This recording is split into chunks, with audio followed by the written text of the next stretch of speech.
Alright everybody, how's it going?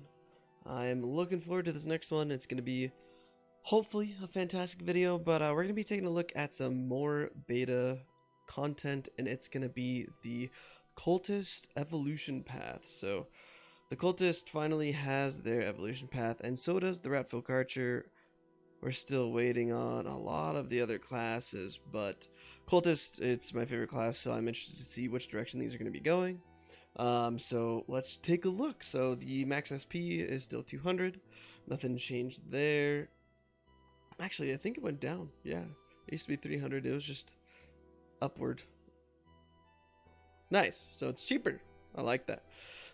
And curse a random enemy, causing them to explode and die instantly. Damage nearby enemies amount unmodifiable, which means the amount sight will not increase. Okay, so nothing's changed there. So that's awesome.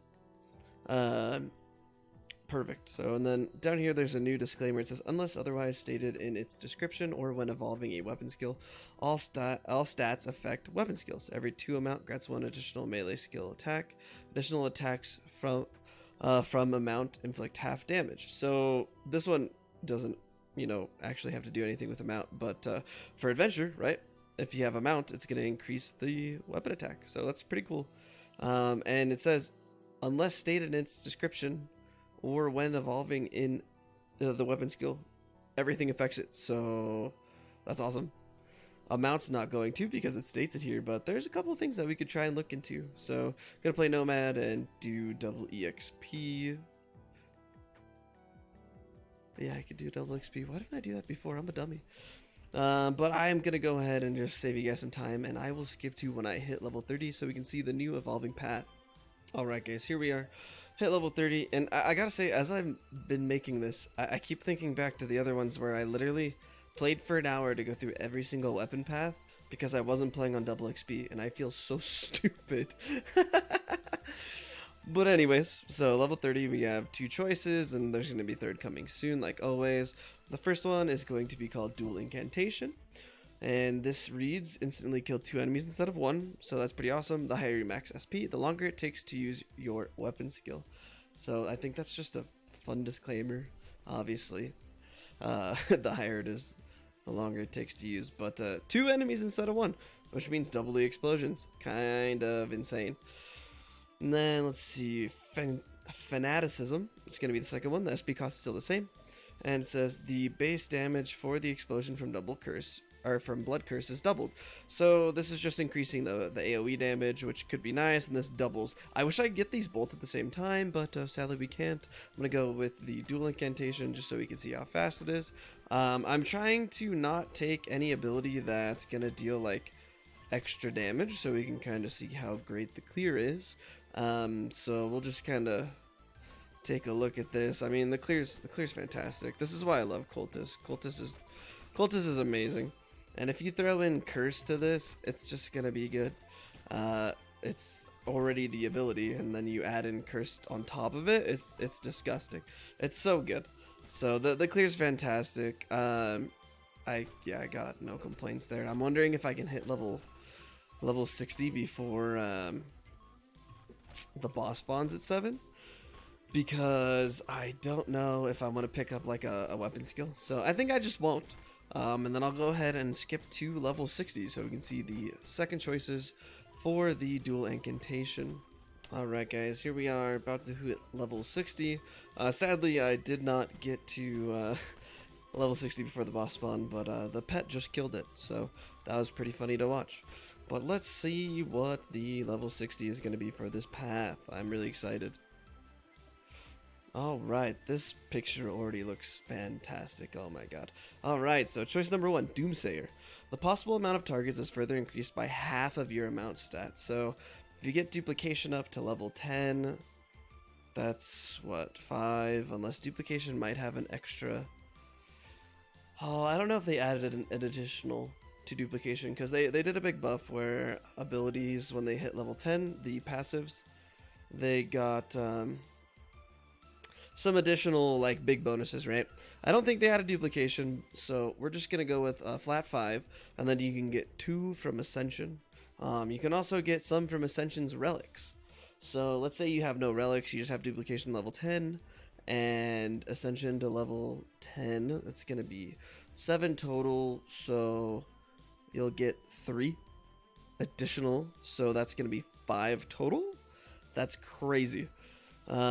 This is ridiculous. It does up the SP by 400, but that's perfectly fine. The second path is going to be Immolator. So the size of explosion from Blood Curse is reduced by 60%, but any non-boss enemies hit by it are instantly killed. So that's pretty cool. So since it doesn't explicitly state that max skill size does not impact it, that means that max skill size does impact it. So you can still probably get it a pretty decent size. But just for the sake of this one, we're going to be going Doomsayer. This one I'm pretty excited by, I have to say. The fact that you can get, gosh, up to 5 additional ones and then more with the relics, kind of crazy, honestly. The SP, not really that big of a deal. They have been pushing out some changes to SP. They've been nerfing it a lot because weapon skills are now significantly stronger than they used to be, which is something that I think is going to be tuned probably pretty heavily, because I mean, I feel like I probably couldn't get touched by a normal mob right now. Bosses might get to me, but I just have to pick up one ability and then the boss is handled, right? I just pick up Fireball or something and then I don't have to worry about anything at all. So I'm concerned that things are a little bit overtuned, but that's the point of a beta, to see if things are overtuned or not. So things that would work well with this path, definitely Curse. Curse is going to be really, really strong.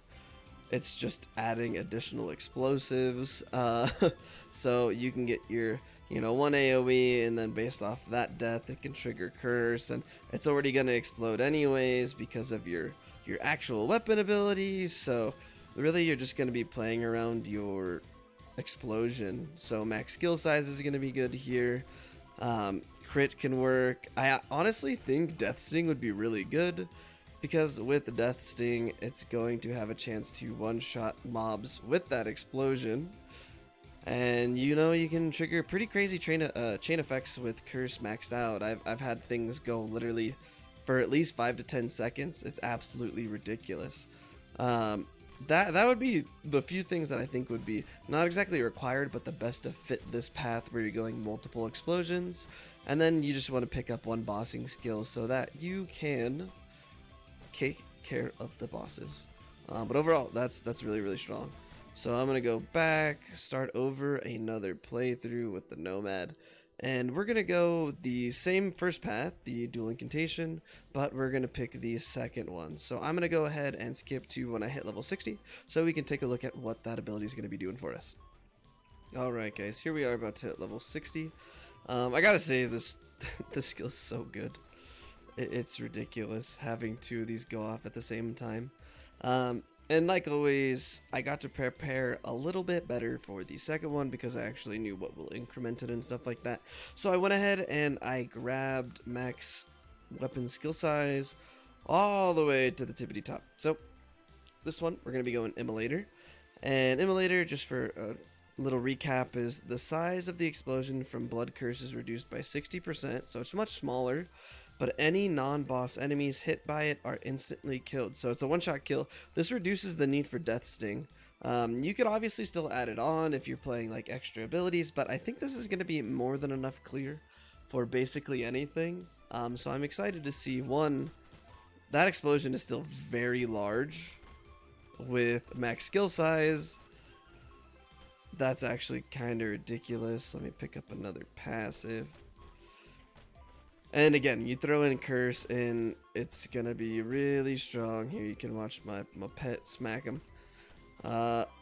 Overall, this is kind of insane. I don't want to say it's busted, just because hitting level 30 and level 60 realistically in an actual game, especially if you're playing with some of the modifiers, it takes a while. So while this might seem super OP, for the most part, in my opinion, by the time you reach level 60 in most matches, especially if you're playing like some ridiculous gemstone modifier,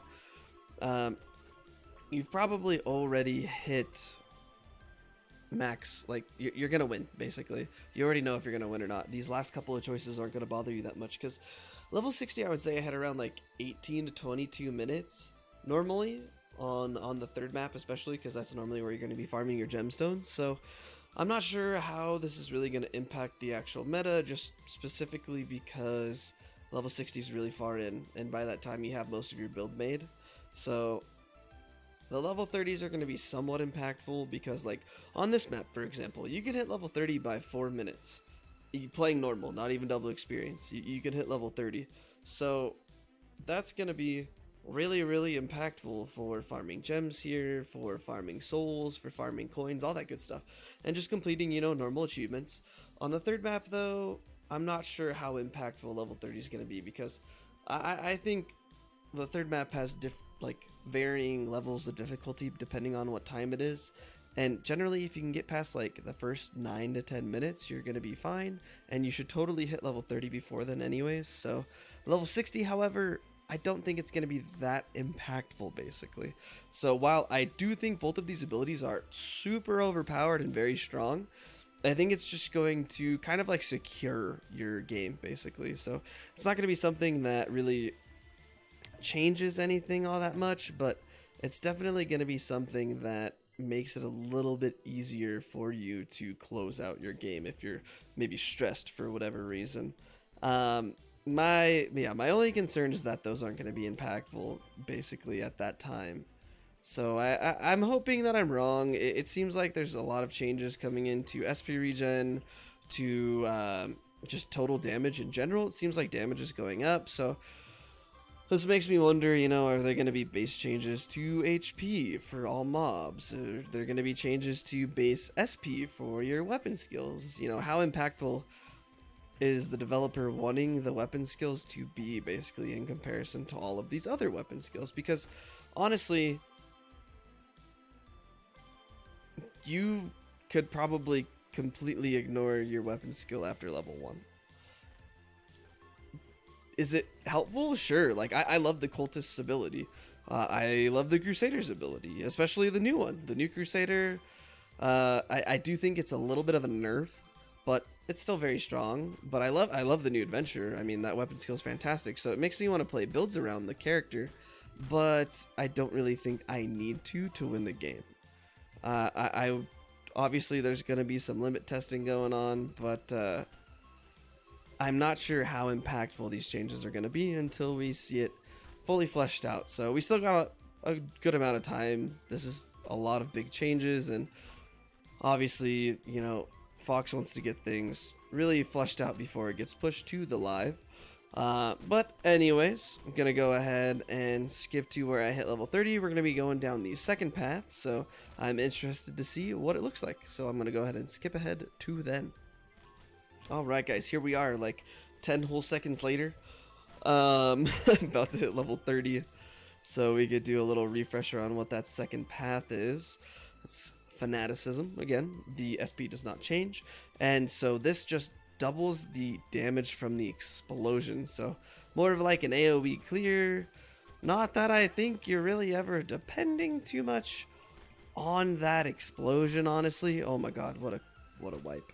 It's very strong, don't get me wrong, I think it's good, but you'd have to build this a little bit differently. I would definitely go Death Sting. You want to go max weapon size, that's definitely going to increase how big your explosions are, and then Curse is going to be a good pickup here as well, which is, I mean, it's, again, I'm not sure if you'd watch the video, but it's definitely one of the best skills in the game. I can't complain. Curse is fantastic. It adds so much additional damage, and it also just adds so many additional procs for Death Sting. So those two skills work very well together, and with these increased explosion size, or not sorry size, but increased explosion damage, it's going to be really good for that first big explosion, especially when you're getting overrun. When it's in small amounts of mobs like this, it's not really that impactful, but you're also not like anywhere close to dying or anything. I'm not stressed about dying when the mobs are this sparse. So I look forward to seeing this played on the third map, and also this map, because this map actually has a higher mob density, and those really big clutch, like large amounts of mobs.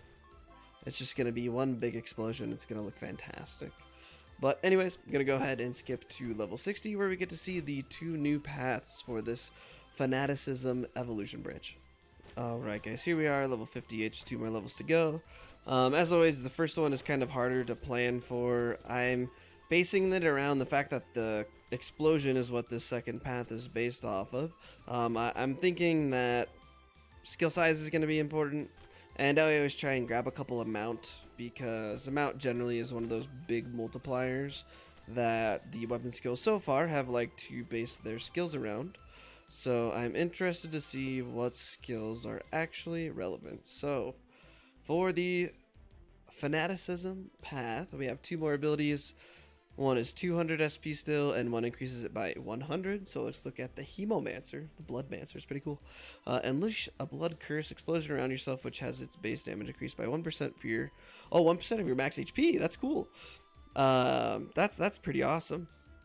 So it's unfortunate I could not, plan for that.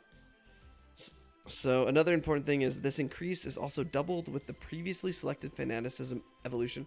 So it's already doubled, your damage is doubled, and then you get the 35% increase. Wait, this increase is also doubled with, okay, so interesting. So based off this, if you had a 35% damage increase, it would be 70%. At least to the best of my knowledge, that's how that would work. So that's really cool. And it's around you, so it's not cast. So it's kind of like a corpse, not a corpse explosion. Oh god, what's a good ability to think of? All I see is like a flashing light that pulses out from my body. The other path is going to be Blood Zealotry, and like I said, the SP is increased by 100. So whenever an enemy is instantly killed by any means except from blood pools, they will leave behind a damaging blood pool, which inflicts your weapon skill damage to enemies that walk into it. Okay, so this is what I will be going every single time. This is insane for how I play the game anyways. So since it says instantly killed by any means, so that means I'm sad he added this part, because this would just make it insane. You could probably stand still and never move, which granted I could probably do that already, but basically this just plays around Death Sting. So you'd get Death Sting to max, you'd hit this, and you're obviously going to go Colorless Glyph, you're going to go Curse and all that good stuff, and anytime anything dies from an instant kill, it's going to make this blood pool. And it inflicts damage based off your weapon skill damage, so don't even worry about that, but it can still proc Death Sting. And while you don't get additional blood pools from those kills, it's still going to be a large AoE area dealing damage as often as possible, proccing Death Sting a ton. I'm very excited for that, but yeah, actually, I'm going to go this one first, just because I don't have any HP increase, so I feel like I wouldn't be doing this any service by not going it, but I do have Death Sting to level 10, so we're going to go the Blood Zealotry path here.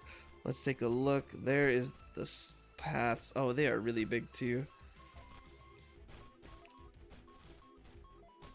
Yeah, honestly, this is going to be so good. I mean, if I were to throw in any other ability like Colorless Glyph, I had any, you could pretty much pick up, I would say Colorless Glyph to level 10, get Curse up to level 10, and then you could pick up every single weapon skill just once, so that you have as many things dealing damage as possible. That's gonna be huge damage, honestly. It's kind of ridiculous how much damage this is gonna be doing, and how often it's gonna be one-shotting enemies. I'm trying to like run the boss into it, but I'm struggling. But overall, this is definitely gonna be my go-to class in the future. The only issue is if you get to cast off before you die, basically, with those really like times 1 to 25 to 130 gem runs. But overall, I'm very excited with this path. Like I said, Death Sting would definitely be what you are trying to focus, so that you can proc as many blood pools as possible. It's just going to be increased damage, it's going to be increased Death Sting procs. Overall, it's just going to be a good time. So for the second playthrough, I will make sure that I grab as many max HP nodes as possible, so that I get to do the most damage with that little AoE thing around me. I'll also try and pick up the max skill size, and I'll stay away from Death Sting just so we can see how much damage is really going off, because I'm very excited to see how it plays. So I will go ahead and I'll give you no, I don't need to do the level 30. Yeah, we'll just go ahead and skip to the level 60, and I will see you guys in a couple minutes. Alright guys, here we are, about to hit level 60. See that second choice, well I guess it's the first choice, but the second one that I chose. But I'm pretty excited to see what this is. I made sure that I got all of the HP increases. So right now I'm at 4700 HP. So that is theoretically an additional 47% of damage based off how I understood it. Because it's increased by 1% of your max HP. So 4700, so 47%. It's also doubled with the Fanaticism Evolution, so it should be doing a lot of damage. I also got Curse up to level, I think it's 8 right now, and max skill size up to level 6. My SP regen is max as well. So I'm excited to see... Oh, so it's just like very close to me. So it looks like I still cast one, right? I cast one on the enemy, and I cast one on myself. The negative is that it cannot hit bosses. Kind of sad. I was hoping that it was going to be able to hit bosses, but my question is, if I could get close to an enemy, how much damage it does. And it's kind of hard to get next to somebody. Okay, I think I just saw like a 1400. That's not bad. It's hard to tell. I need to get lucky and get close to them, honestly. Oh yeah, I think it's 1400. I just think I saw a flat 600. So, I mean, the damage overall is not that bad. Do I think it's going to be that insane of a difference? Not really. I still think the other choice is a little bit better. This might be good for when you're doing like standstill abilities, or maybe you're doing a high gemstone run and you have your speed reduced all the way to 0. I can see the benefits there. Overall, I'm excited about these changes, but I'm also worried at the same time. I think they're very, very strong enough to win the game by themselves, outside of, I need to pick up like one bossing skill and maybe some defensive stats. But my concern is that, like, I do believe the level 30 is going to be impactful, but I worry that the level 60 is really going to be more just like a supplementary, like, oh, here's an additional little thing. This isn't just specifically for this character, but kind of for all of the characters so far. The level 60s, while nice, it's not something that you should plan your game around. It's not something that you should think is going to, like, change the game for you. Just because normally by the time you hit level 60, the majority of your build's already, like, created, basically. You could play around the, like, level 31 a little bit, but I still feel like, there's one weapon skill for your character, right? And we're adding a little bit of flavor to that now, so there's some more choices, but there's, like, what? 15, 1, 2, 3, 4, 5, 6. There's 17 total weapon skills, 16 if you don't want to count Ascension. Wow, why would you go a build based around your character's skill, basically, with all those other options?